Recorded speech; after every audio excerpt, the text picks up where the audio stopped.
So the Black Friday sales are finally out, and I thought I would tell you guys which vehicles I suggest buying. But at the same time, beware because there is an update coming very, very soon, and you do not want to be broke. But there are still some very good vehicles that actually are on sale that you guys should get. So yeah, without wasting any time, let's just get straight into it. Alright, so first off, we have the Oppressor Mark II.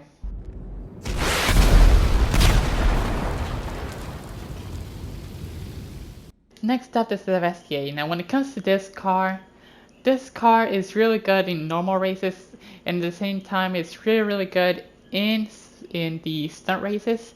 So, yes, it might not have the best cornering and the best braking, like compared to the Emirates and the Krieger, the best acceleration, but it does have top speed, which is up there. And yeah, it might not be, like I said, the best compared to the Krieger and the Emirates, but it's still cheap and it's still really competitive still to this day. So yeah, you cannot go wrong with the Vestiaire. In my opinion, go pick it up.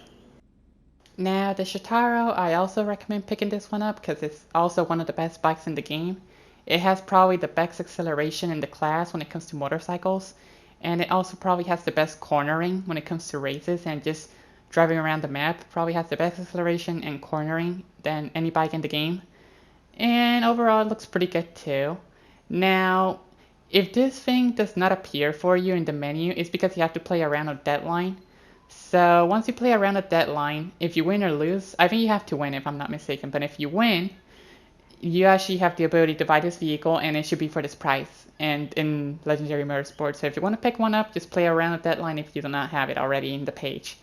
Now, when it comes to the Hakuchi Drag, this is more of an interesting one because it has one of the best top speeds in the game for a motorcycle, but at the same time, while it's really good, the problem with this thing is that the body and the BF400 or 4000, I don't know how it's called, but that bike, they're faster and they're a fraction of the cost. Like the body is just 16K, and I think the BF is like 94K or 95K. I forgot how much is it. It's up there, but they're way cheaper than this. So the Hakuchi track is good, but yeah, I think you should just think about this one. It's good, but if you do not need it, you're not losing out on much, honestly. Now, when it comes to the Terabyte, this thing right here is a must buy. If you do not have it, get it. It is probably the best vehicle in the game when it comes to grinders, and at the same time, it's really good defensively because it can tank basically any type of explosive, like the Night Shark. Now, it is not as fast as the Night Shark, but it can tank a lot more, so I recommend getting it. Especially right now because, first of all, the nightclubs on this event week right now are on sale. So you can get the nightclubs on discount, plus get the Terabyte on discount, and the modifications on the Terabyte on discount as well. You cannot go wrong with this vehicle.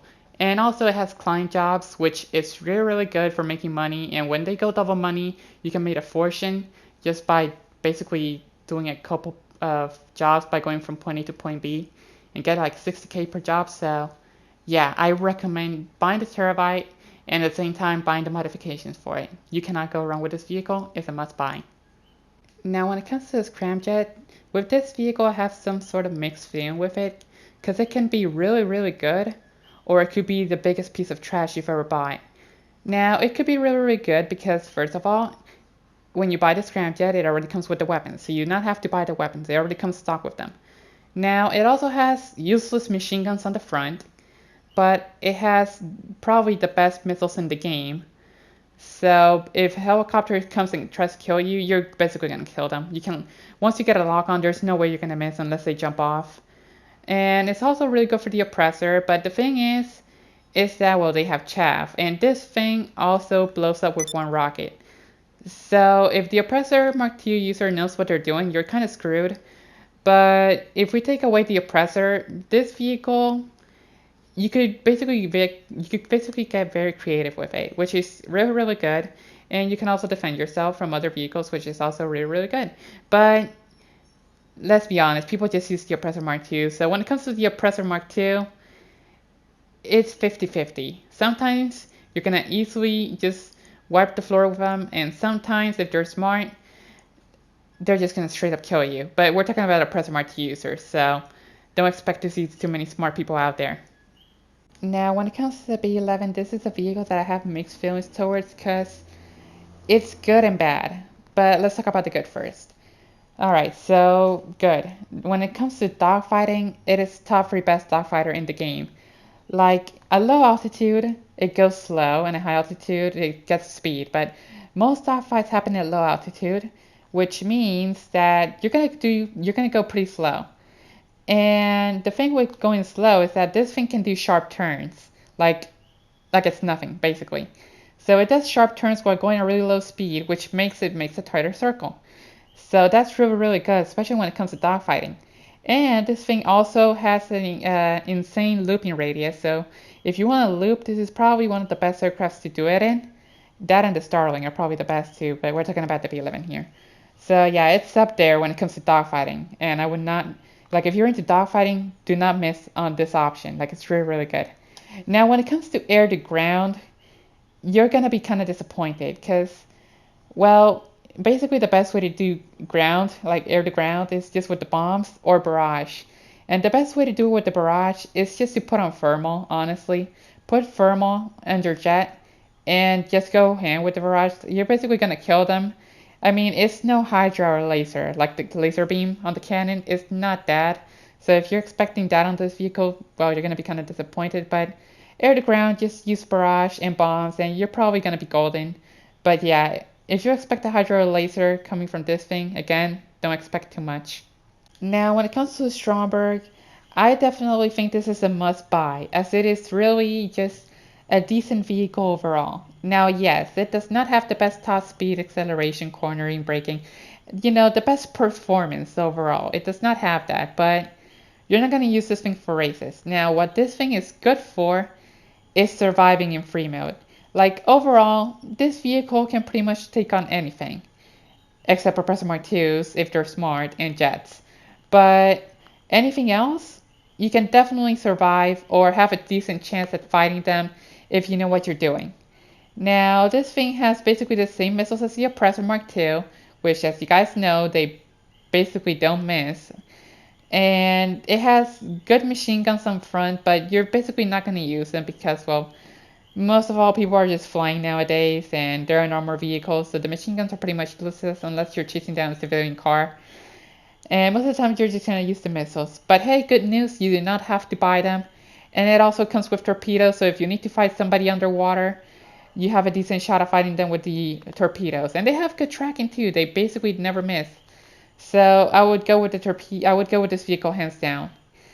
And yeah, let's move now to the Oppressor Mark I, which is really, really good because it's probably one of the best traveling vehicles in the game. And overall, you cannot go wrong with traveling vehicles because, well, this one also has missiles. Well, you gotta have research to get them, but it has missiles, so you have that option. And it's basically a good replacement for the Oppressor Mark II if you need to spawn something on the ground, like, the MC vehicle menu. So honestly, I would recommend getting the Oppressor. It's really, really good to travel around the map, and if you're looking for a cheap vehicle to travel around the map, here you go. Now, when it comes to the Ruiner, I almost called it fully loaded, but when it comes to the Ruiner, this vehicle, once you buy it, you cannot sell it. Now, it does have the fully loaded version, but let's talk about the regular version first. Now, when it comes to the regular version, the thing overall is garbage. It has no armor whatsoever. It's basically a civilian car. It has no armor whatsoever. Its performance is doo-doo. And it has decent weaponry, but so its machine guns are pure crap. Like, they cannot stand a chance against the Stromberg machine guns. They're garbage. But its missiles are way better than the Stromberg, and they basically never miss. Now, that's basically it. But if you use the fully loaded Ruiner, it can basically tank an entire load of Oppressor Mark II missiles and still have a fighting chance. And basically, you cannot lock onto this vehicle. And it has unlimited rockets and of high tracking as well. Now, the machine guns are still crap in the fully loaded Ruiner version, but the rockets basically never miss. And basically, you have the best vehicle to survive in free mode if you know what you're doing. Like, and you can take down jets if you know what you're doing. And yeah, that's pretty much it for the Ruiner. It's a must buy, especially at this price. Now, when it comes to this vehicle, I decided to choose it because of how cheap it is and of how good its performance is. Now, the Swift, it's really not that good when it comes to like surviving in free mode because it's just a normal helicopter.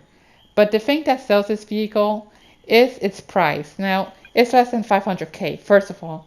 Second of all, you do not need a hangar. And third of all, well, it's extremely really quick and agile.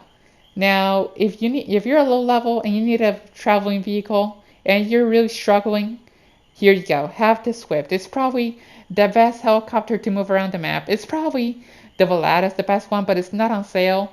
And the second best one is probably this one. So you can definitely not go wrong with the Swift. If you need a good helicopter and you're starting out, or even if you need a good helicopter overall that's not weaponized, here you go. Buy the Swift, get it. And guys, that's pretty much my list for the Black Friday vehicles. Now, like I said in the beginning, be careful because there's a new update coming out soon, and you do not want to be broke. So, yeah, pick your poison. So, hopefully, you guys have enjoyed, and I'll talk to you guys later. Bye bye.